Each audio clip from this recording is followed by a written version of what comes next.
So what makes me cranky about Pirates of the Caribbean? Dead men tell no tales. Well, several things, but let's start with the basic movie-making part. You can't see half the climax of the film because it's basically dark brown on black. You've got a CGI villain in all black chasing Johnny Depp, who's wearing his usual wet leather getup, jumping and swinging between the Black Pearl and the villain ship, which is made of charred wood, while the camera pans and swings in order to keep up with them. Oh yeah, and it takes place at night. Now, I don't go to 3D movies because I think it's a stupid gimmick that's a total waste of money, but I can only imagine what it must look like with the additional dimming that comes with wearing 3D glasses. It must make that sequence almost impossible to follow. It really shouldn't need to be said, but movies are a visual format. I don't mind directors getting creative with color palettes and camera tricks, but the fact remains that if the audience, in this case me, can't actually see what's going on, you're doing it wrong.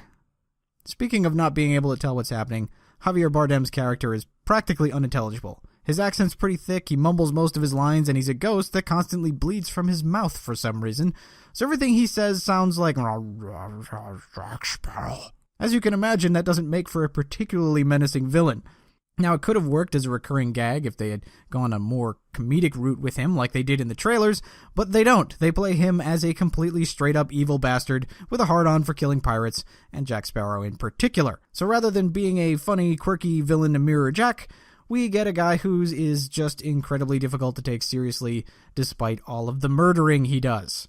And worse than that, he and his crew are, like almost everything else in this movie, a retread of the same worn-out villains from the first movie. They're undead ghosts that have parts of them missing for both comedic and horrific effect, and they can't go on land.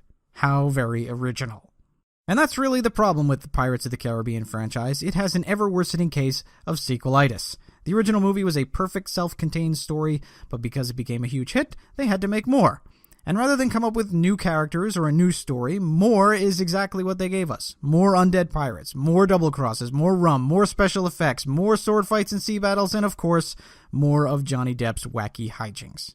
In so doing, they turned a complex and interesting character, who was fun to watch because the wacky hijinks were unexpected, into a one-note joke that has long since grown tiresome. The second movie got by on a Kraken, the third on that impressive 10-minute maelstrom sequence at the end.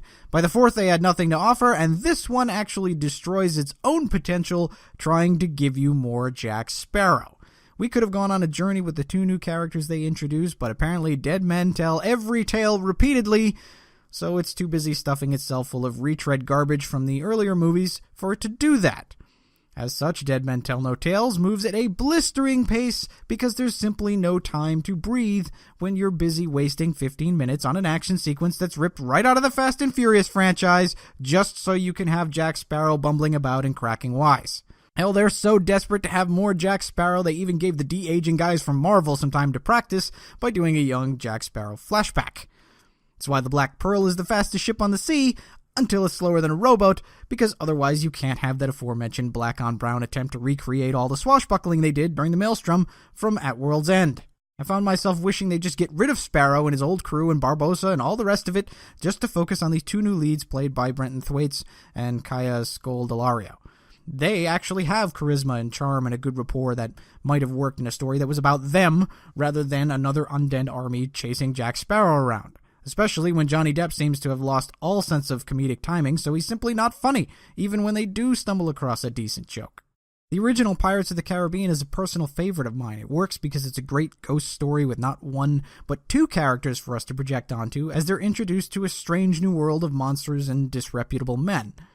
You have that straight-laced Will Turner who dreams of being more than his station in life, suddenly thrust into a high-seas adventure, and on the other side of it you have Elizabeth Swann, who spent her life reading all these pirate stories only to find out she's in one. Jack Sparrow's funny and interesting because he's so different from what both we and these characters would expect, and Barbossa isn't scary because he's a skeleton. It was a great CGI effect, but it worked because Geoffrey Rush was already intimidating before he revealed his true nature to Elizabeth. And while there's plenty of backstabbing along the way, you never lose sight of what those characters actually want and why they want it, so that by the end, you can see how they've grown and changed. This movie has none of that. It's just get to the next thing, repeat the joke people laughed at before, blow some stuff up, throw in some CGI, and cross your fingers that the score does its work to bring some emotion to it. But even though the score is great as always, it doesn't. The jokes don't land. The action isn't really all that cool. The special effects do not impress anymore. And there's no reason to care much about the next thing when the rules of this world are either unclear or just keep getting broken like they do. So even though there's a post-credits for this, I really do hope Dead Men Tell No More Tales from this franchise. It's done. They've beaten this horse to death and turned it into glue. So unless you really, really like the last 3 movies, just save yourself some money and watch the original again. That's what I thought about Pirates of the Caribbean, Dead Men Tell No Tales, anyway. Have you given up on this franchise already, or are you excited for this one? Or if you did see it, do you think I'm being too harsh? Let me know in the comments below. Of course, my magic compass currently points towards more subscribers, so if you enjoyed the video, please go ahead and give it a like, and then hit that subscribe button so I don't have to release the Kraken.